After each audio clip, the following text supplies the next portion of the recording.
앞으로 2024년도나 2028년도에 교육부에서 이제 하는 그런 평가에는 서술형, 또 구술, 그다음 논술 이런 것들에 대한 평가가 상당히 커지게 될 것인데, 그러면 이것이 이제 평가하고자 하는 것은 종국에는 창의성, 문제 해결력, 비판적 사고력, 의사소통 능력, 우리가 흔히 말하는 그런 미래 역량들이거든요.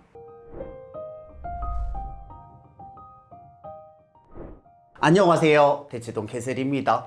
오늘 제 옆에는 아리따운 연구원 한 분이 계십니다. 안녕하세요. 안녕하세요. 간단히 자기소개 부탁드립니다. 네, 안녕하세요. 미래교육 대전환의 저자 김보배입니다. 간단히 자기소개를 해주시면 네. 제가 알기로는 학부는 국문학과 나오셨고 네. 석사는 서울대학교 국어교육과 나오셨고 네. 그리고 박사 수료하셨고 네. 그리고 캐리스라고 미래 방향에 관해서 공부하고 있는 네. 그 연구원에서 10년 정도 계신 거죠? 네. 한국교육학술정보원이라고 많은 학부모님들이 나이스, 에듀넷 이런 맞아요. 서비스로 잘 알고 계실 거예요. 이제 거기에서 미래교육에 대한 방향도 연구를 했고요. 그리고 뭐 디지털 교과서 개발, 사이버 학습 컨텐츠 개발 이런 개발에 참여를 하면서 연구학교를 이제 운영을 하면서 그 안에서 뭐 효과성 검증 이런 것들을 진행을 했고요. 또 최근에는 사실 대학이 많이 변화를 하고 있어요. 뭐 하버드, MIT, 스탠퍼드와 같이 해외에 정말 좀 유명한 유수 대학들이 플랫폼에서 이제 강의를 공개하면서 좀 전 세계의 학습자들을 끌어들이기 위한 다양한 노력들을 하고 있거든요. 그거에 대한 이제 대학의 변화와 대학의 미래 이런 연구들을 진행을 했습니다. 그런 관점에서 제가 이 분을 모셔서 여러분들하고 이야기를 나누고 싶었던 건 뭐냐면 네. 이론적이고 연구의 측면에서 교육이 어떻게 바뀔 것인가에 네. 대한 이야기를 드릴 수 있을 거라고 생각합니다. 네. 그래서 실은 말씀해 주셨지만 특히 온라인 교육의 변화에 대해서 이제 연구를 많이 하셨잖아요. 네. 대학교 입시가 네. 변한다는 건 알고 있지만 네. 솔직히 현실하고 와닿지 않을 수도 있고 당장 내 아이 교육은 지금일 수도 있으니까 네. 하지만 그럼에도 불구하고 방향은 알아야겠죠. 네. 어떻게 변할까요? 네, 이게 사실 대한민국 교육은 입시에 그쵸. 초점이 맞춰져 기본적으로 있죠. 그쵸. 그러니까 근데 이 입시의 특징은 학생들을 변별해내는 거잖아요. 그쵸. 그러려면 어쩔 수 없이 줄을 세워서 우열을 가려야 돼요. 맞아요. 잘하는 학생과 못하는 학생을 나누는 그런 교육들이 필요를 한데, 지금 이제 대학의 관점에서 보면, 그러니까 우리는 입시의 이제 수요자의 관점이잖아요. 근데 이제 대학의 관점에서 한번 보자는 거죠. 대학의 관점에서 보고 대학들이 어떤 움직임을 보이고 있느냐, 대학들의 생각은 도대체 무엇일까, 뭐냐? 대학의 관계자들은 무슨 생각을 하고 있을까, 어떤 학생들을 뽑고 싶어하고 어떤 역량을 원하냐, 이 관점에서 한번 좀 생각을 해볼 수가 있죠. 근데 이분들이 많이 생각이 지금 달라지고 있거든요. 왜냐하면 사회가 급변하고 있고 약간 사회가 원하는 인재상 자체가 변화하고 있잖아요. 예를 들어서 지금 뭐 하버드, MIT, 스탠퍼드와 같은 미국의 정말 유수 대학들이, 그 대학에선 사실 학생이 안 뽑힐까봐 걱정을 하는 그런 대학이 아니잖아요. 전혀. 그렇죠. 그런데도 이 대학들이 위기의식을 가지고 최근에 하는 노력들이 있어요. 그게 뭐냐면 플랫폼을 만들어서 그 플랫폼에 전 세계의 유능한 학습자들을 끌어모으고 그 학습자들을 자기네 학교에 유치하기 위한 그런 노력들을 하고 있거든요.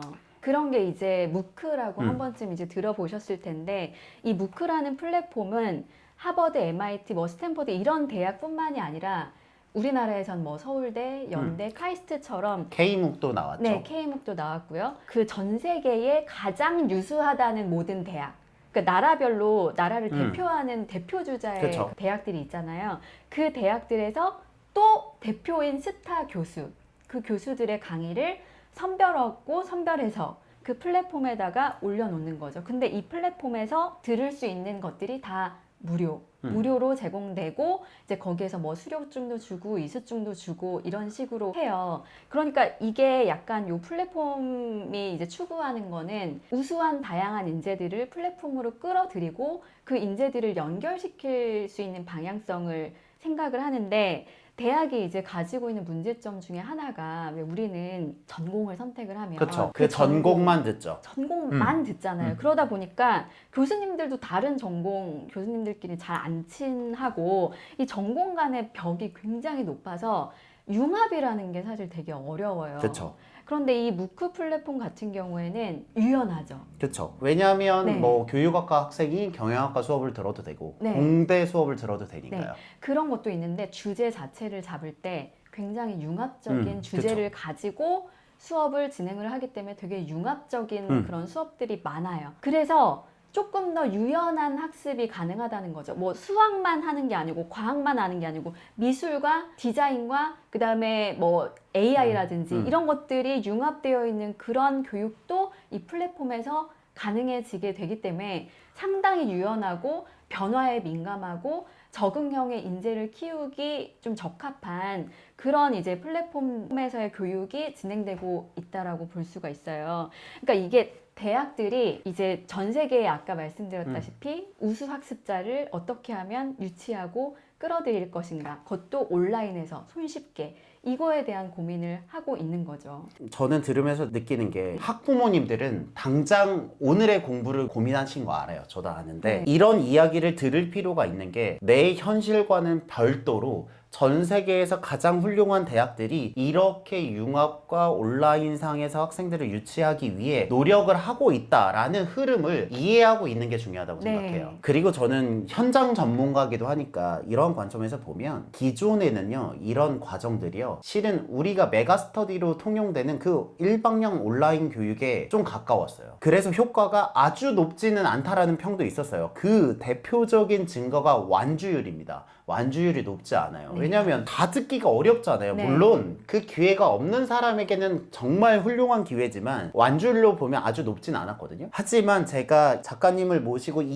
이야기가 우리에게 중요하다고 하는 것은 코로나가 터지면서 줌 교육을 대변한 온라인 실시간 교육, 그러니까 커뮤니케이션 소통이 일어나면서 온라인 교육의 퀄리티가 유의미하게 상승했기 때문에 이 온라인 교육이 우리의 생활에 완전히 가까워졌다라는 얘기를 꼭 하고 싶습니다. 그래서 우리가 이 생각을 한번 해볼 수 있잖아요. 만약에 대학 입시가 중요한 거를 바꿀 수는 없어요. 근데 대학이 앞으로 어떤 변별점을 두고 학생을 선발하고 싶어 하느냐, 요거가 이제 포인트잖아요. 근데 이제 교육부에서 2024년도에 이제 대학 입시와 관련된 보교학점제와 연관된 좀 새로운 그런 시도들을 하고 있죠. 그리고 2028년도에는 그 방향이 실제로 적용이 될 것으로 지금 계획이 잡혀 있어요.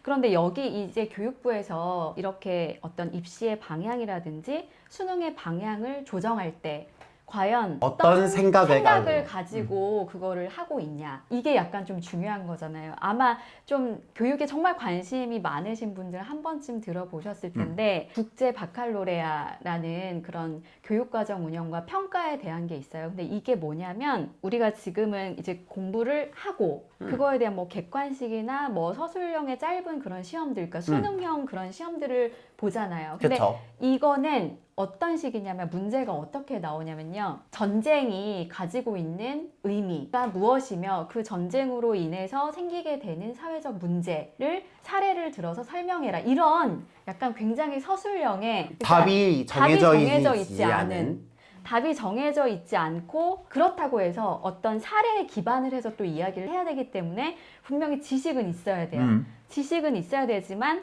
자기가 어떤 논리적으로 그리고 철학적으로 혹은 자기가 가지고 있는 어떤 사상이나 의견이나 생각들을 기반을 해서 서술할 수 있는 그런 평가 문항들이거든요. 근데 이게 과거에도 사실 이런 문항이 좋다는 건 우리가 알고 있잖아요. 근데 이 많은 학생들을 다 어떻게 평가를 일괄적으로 해서 평가하는 게 어렵죠. 변별을 이걸로 하기가 되게 어렵죠.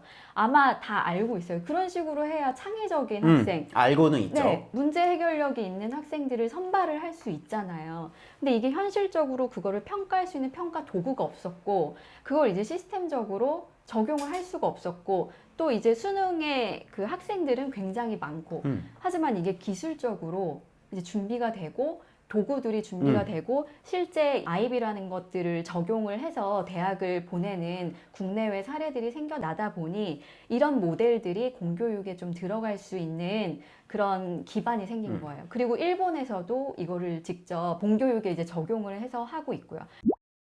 그래서 이제 앞으로 2024년도나 2028년도에 교육부에서 이제 하는 그런 평가에는 서술형, 또 구술, 그다음 논술 이런 것들에 대한 평가가 상당히 커지게 될 것인데, 그러면 이것이 이제 평가하고자 하는 것은 종국에는 창의성, 문제 해결력, 비판적 사고력, 의사소통 능력, 우리가 흔히 말하는 그런 미래 역량들이거든요. 그러면 단순히 지금처럼 우리가 뭐 문제풀이식 아니면 그냥 뭐 단순히 지식을 예시? 보유하기 위한 그런 노력들, 그런 학습이 이제 미래 교육 관점에서도 되돌아볼만 하지만, 우리가 그토록 바라는 입시의 관점에서도 한 번쯤은 좀 되돌아볼 현실적인 이제 이유가 생기게 된다고 생각이 들거든요. 제가 느낄 때는 어떻게 네. 해석을 하냐면 네. 기본적으로 현재 우리가 가지고 있는 입시 제도는 네. 산업사회의 결과물이에요. 아, 맞아요. 이게 산업사회에서는 그 교육의 목표가 보통 사람을 키워내는 겁니다. 네. 그러니까 정확히 말하면 산업사회의 구성원이 온전하게 자기 몫을 할 수 있도록 네. 만드는 게 교육의 목적이었어요. 네. 그래서 평균을 높이는 데 주력을 했습니다. 그런데 이제 시대가 바뀌었어요. 저는 극단적인 예시로 뭐냐면 시중에 있는 모든 은행들보다 카카오뱅크의 시총이 높습니다. 네. 왜냐하면 카카오톡에 붙여서 은행을 만들잖아요. 이게 예전에 없던 모델인데 카카오가 10년이 지나면서 사회 전반의 모든 곳에 영향을 미치게 됐죠. 그 변화가 우리 몸에 와닿았어요. 이미 왔어요. 네. 그런 변화에서 보면 교육이 아직도 산업사회 스타일이니까 네. 이걸 바꾸기 위한 노력을 하고 있는 겁니다. 네.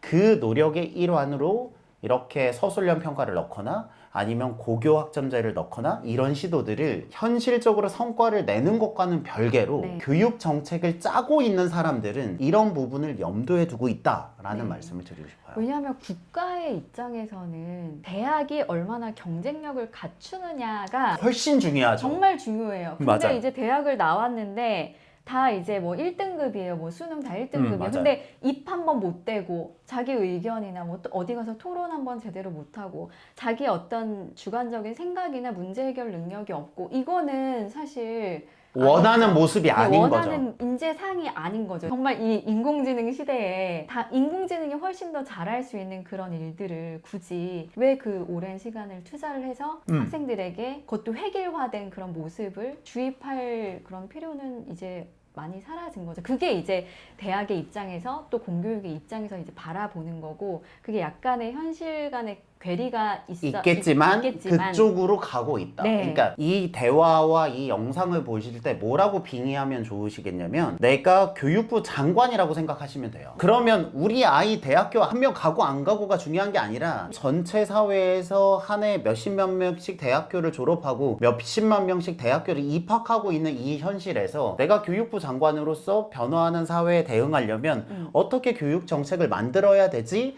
라고 생각하신다면 저희들이 하고 있는 대화가 그래도 조금 납득이 되실 거라고 생각합니다. 비유가 되게 적절한 것 그쵸. 같아요. 왜냐하면 우리가 이제 출생률이 어마어마하게 낮아지고 그쵸. 있잖아요. 근데 우리가 가지고 있는 인적 자원을 최대치로 얼마나 활용할 수 있는가가 우리나라의 경쟁력을 좌우를 하는데, 만약에 100명의 학생이 있어요. 근데 10% 정도만 지금 뭐 수능에서 1등급을 받고 그 친구들만 우수하다고 하면 나머지 90%는 우리 국가 입장에서는 자원 낭비가 되는 거죠. 인적 자원 낭비. 이 학생들을 모두 다 훌륭하게, 그러니까 100명의 학생들에게 100명의 성공 사례를 주는 교육을 지향한다라고 이야기를 하거든요. 그거를 이제 만들기 위한 매칭 작업을 하는 거예요. 과거 같으면 줄 세워서 자르는 거. 지금은 다양성에서 매칭. 다양성을 어떻게 매칭하느냐. 그걸로 이제 관점이 조금씩 바뀌고 있다고 볼 수 있겠죠. 그리고 인공지능 얘기를 많이 하잖아요. 근데 좀 어렵게 얘기하지 않아도 인공지능이 쓰이는 분야가 되게 다양한데요. 넓어졌죠. 이 인공지능이 앞으로는 저는 교육적인 면에서 좀 중요한 부분 중에 하나가 진짜 실력이 있는 사람인지 없는 사람인지를 검증하는 진짜 무서운 얘기다. 진짜 무섭죠. 근데 이게 이 사람이 언어 영역이 1등급이에요. 근데 언어 영역을 1등급 받는다고 해서 실력이 진짜 1등급이냐는 다른 실력이 얘기죠. 진짜 1등급이냐, 혹은 이 사람이 소설을 처음부터 끝까지 제대로 써서 이거를 잘 팔리는 소설을 쓸 수 있냐, 아니면 뭐 게임의 스토리텔링을 만들어서 돼서 그 게임 산업에서 어떤 그런 스토리텔러가 될 수 있냐, 이거는 다른 완전히 영역이죠. 다른 내용이잖아요. 근데 그 인공지능이 앞으로는 이런 인재가 진짜 실력을 갖춘 사람인지 아닌 그냥 사람인지를 머릿속에 그냥 지식만 있는 사람인지 이거를 분간할 수 있는 기술이 될 것이고, 만약에 진짜 실력만 갖췄다면 이 사람이 대학을 나오든 안 나오든 나오든, 안 나오든. 어디 학교를 나오든 크게 중요하지 않다. 저는 극단적인 예시를 항상 쓰는데요. 네. 솔직히 저희가 아이유가 대학교 어디 나왔는지 안 궁금하죠. BTS가 어느 대학교 나왔는지 안 궁금하잖아요. 그렇게 그 사람 이름 자체가 브랜드가 되는 시대가 이미 왔어요. 근데 제가 학부모의 관점에서 빙의를 해보면 네. 이게 이런 거예요. 세상은 너무 많이 변하고 있어요. 둘 중에 하나예요. 변화를 따라가거나 아니면 변화와 상관없이 무조건 안정적인 포지션을 가거나, 그러니까 리스크를 테이킹하거나 리스크를 어보이드 할 수 있는데, 네. 제가 봤을 때 리스크를 어보이드 하는 대표적인 사례가 전문직인 것 같아요. 이 변화하는 사회에서 가장 믿을 수 있는 안전망은 네. 의학 계열인 거죠. 아예 그쪽으로 가거나 아니면 스타트업 창업으로 아예 리스크를 테이킹하거나 이렇게 양쪽으로 가고 있다라는 생각을 많이 하고 있습니다. 그런 관점에서 만약에 그냥 이렇게 공부를 막 시켰어요. 근데 내 애가 막 3% 안에 들어요. 그러면 이 친구한테 정말 공부에 재능이 있는 거예요.